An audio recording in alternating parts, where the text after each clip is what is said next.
Welcome to the wonderland stories. Hello प्यारे बच्चों, आज हम आपके लिए एक जादुई कहानी लेकर आए हैं जिसका नाम है सोचने का फ़ायदा। तसव्वुर करें एक गर्म दिन का, जब दुनिया प्यास से जल रही हो, दरख्त थक चुके हों और ज़मीन तेज़ धूप में सुनहरी हो रही हो। अचानक एक होशियार छोटा कौवा आता है, अपने चमकदार काले परों को फैलाए।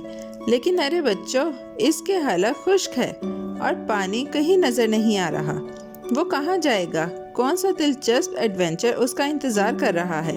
अजीब चैलेंजेस, होशियार तराकीब और एक बहादुरी की जांच उसका इंतज़ार कर रही है। क्या ये कौवा अपनी प्यास पर काबू पा सकेगा या हार मान लेगा? अगला हिस्सा जानने के लिए मेरे चैनल को लाइक, शेयर, सब्सक्राइब करें। ये एक धूप भरा दोपहर था, जब सूरज आसमान में आग की तरह नज़र आ रहा था। छोटा कौवा दरख्तों के ऊपर चक्कर लगा रहा था। उसके परों पर बोझ था और चोंच खुश्क थी। काऊ काऊ, मुझे पानी चाहिए, उसने बेचैनी से पुकारा। लेकिन ना कोई झील, ना नदी और ना ही एक छोटी सी लोटी नजर आ रही थी। नीचे जमीन खुश्क और फटी हुई लग रही थी। हर परों का झपटा धीरे होता चल रहा था और वो डर रहा था कि कहीं गिर ना जाए। फिर भी उसके दिल में उम्मीद एक छोटी चिंगारी की तरह चल रही थी। उसी वक्त जब वो नीचे की तरफ उतर रहा था, उसकी तेज आंखों ने कुछ देखा। एक पुराने दरख्त की छांव के नीचे एक मिट्टी का जग खड़ा था। ये बहुत पुराना लग रहा था और उसकी दीवारों पर मिट्टी के दाग थे। कौवा खुशी से उछल पड़ा। पानी, आखिरकार पानी, उसने खुशी से कहा। वो जग के किनारे पर बैठा और अंदर झांका। उसकी चोंच खुशी से क्लिक की जब उसने नीचे पानी की चमक देखी। एक लम्हा भी ज़ाया किए बगैर उसने अपनी चोंच जग में डाल दी। लेकिन अफसोस, उसकी चोंच पानी तक नहीं पहुंच सकी। पानी बहुत नीचे था। उसने झुककर, खींचकर और झुकाव करके कोशिश की, लेकिन कुछ भी ना हुआ। उसकी चोंच खुश्क रही। कौवा पीछे छलांग लगाकर वापस आया, सांस फूलते हुए। ओह नहीं, मैं पानी देख सकता हूँ लेकिन पहुँच नहीं सकता। अब क्या करूँ? उसके परों के वजन के साथ उसके छोटे दिमाग में फिक्र की हलचल मचाई। उसने जग के इर्द गिर्द आहिस्ता आहिस्ता कदम बढ़ाए। पानी तो करीब था, मगर फिर भी दूर। पाया हुआ पानी बेफायदा है अगर मैं पी ना सकूं, उसने उदासी से सोचा। फिर अचानक उसके दिमाग में एक होशियार ख्याल आया। रुक जाओ, अगर मैं पानी को ऊपर ला सकूं तो क्यों खुद नीचे झुकूं? उसकी आंखें चमक उठीं। मसला मुश्किल था, लेकिन कौवा हार मानने को तैयार ना था। मुझे सोचना होगा, मुझे कोशिश करनी होगी, उसने बहादुरी से कहा। जब उसने इर्द गिर्द देखा तो कुछ गैर मामूली उसकी नज़र में आया। जग के करीब छोटे छोटे गोल कंकड़ बिखरे हुए थे, सूरज में मार्बल की तरह चमक रहे थे। एक ख्याल उसके दिमाग में जगमगा कर आया, जैसे अंधेरे में जगमगाता हुआ जुगनू। हाँ, ये कंकड़ हल की चाबी हो सकते हैं। वो आगे छलांग लगाकर गया, अपनी चोंच में एक छोटा सा कंकड़ उठाया और सर हिलाया। क्लब, उसे जग में डाल दिया। आवाज़ अंदर गूंजी जैसे कोई जादुई दुआ हो। कौवा जल्दी झुक कर देखने लगा। क्या पानी बढ़ा? थोड़ा सा। उम्मीद की एक चिंगारी उसके दिल में जल उठी। हो गया, वाकई हो गया, उसने खुशी से कहा। अब वो एक और कंकड़ उठाता, फिर एक और एक एक करके डाल देता। हर कंकड़ के साथ पानी ऊपर आता और हर कतरे के साथ पानी की सतह बढ़ती।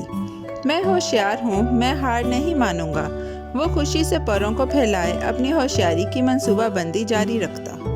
सूरज ऊपर से देख रहा था, छोटे परिंदे की हिम्मत पर हैरान था। दरख्त एक दूसरे से सरगोशी कर रहे थे। देखो इस कौवे को, ये छोटा है फिर भी बहुत समझदार है। एक एक करके कंकड़ प्लिप प्लिप प्लिप जग में गिरते गए। कौवे की चोंच तेज हरकत कर रही थी, परों में थोड़ा सा झुकाव था और आंखें चमक रही थीं। हर कंकड़ के साथ पानी जादू की तरह ऊपर उठ रहा था, किनारे के करीब जा रहा था। फिर भी कौवा जानता था कि सब्र करना होगा। वो जारी रहा, रुकना नहीं। 10 कंकड़ डाले, फिर 11, फिर 12। कौवे का सांस फूलता रहा, लेकिन दिल खुशी से धड़क रहा था। पहले जो पानी नीचे था अब जग के ऊपर के करीब चमक रहा था। وہ تقریباً اس کی ٹھنڈی خوشبو محسوس کر سکتا تھا۔ بس تھوڑا سا اور، تھوڑا سا اوپر، اس نے خود سے کہا۔ ایک آخری کنکر ڈال کر پانی آخر کار جگ کے کنارے تک پہنچ گیا۔ اس کی ہوشیاری کی منصوبہ بندی مکمل طور پر کامیاب ہوئی۔ کوے کی آنکھیں خوشی سے بڑی ہو گئیں۔ آخر کار پانی پہنچ گیا۔ اس نے اپنا سر جھکایا اور اپنی پیاسی چونچ پانی میں ڈبوئی۔ آہ! پہلی بوند زبان سے ٹکرائی، ٹھنڈی اور تازگی بخش۔ وہ بار بار پیا، ہر گھونٹ نے اسے نئی زندگی دی۔ اس کی خشک حلق اب درد نہیں کر رہا تھا، پروں کا وزن نہیں رہا۔ کوا آنکھیں بند کر کے خوشی سے کاؤں کاؤں بولنے لگا۔ ہلکی ہوا نرم چل رہی تھی، جیسے چھوٹے ہیرو کی حوصلہ افزائی کر رہی ہو۔ مٹی کا جگ مسکرا رہا تھا، اپنی ہوشیاری کی منصوبہ بندی میں حصہ ڈالنے پر فخر محسوس کر رہا تھا۔ چھوٹے کنکر بھی سورج میں چمک رہے تھے، جیسے کوے کی زندگی بچانے میں اپنا کردار منا رہے ہوں۔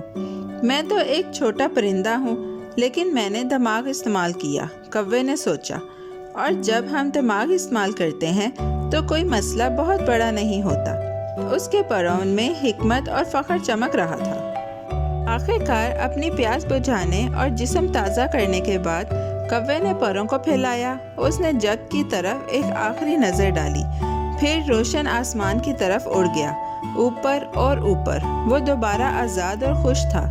نیچے کی دنیا زیادہ مہربان، روشن اور خوبصورت لگ رہی تھی، کیونکہ کوے نے سیکھ لیا تھا کہ سوچنا سب سے بڑی طاقت ہے۔ خوش اور مطمئن کوا اڑ رہا تھا۔ میرے بچوں، کیسی لگی آپ کو یہ کہانی؟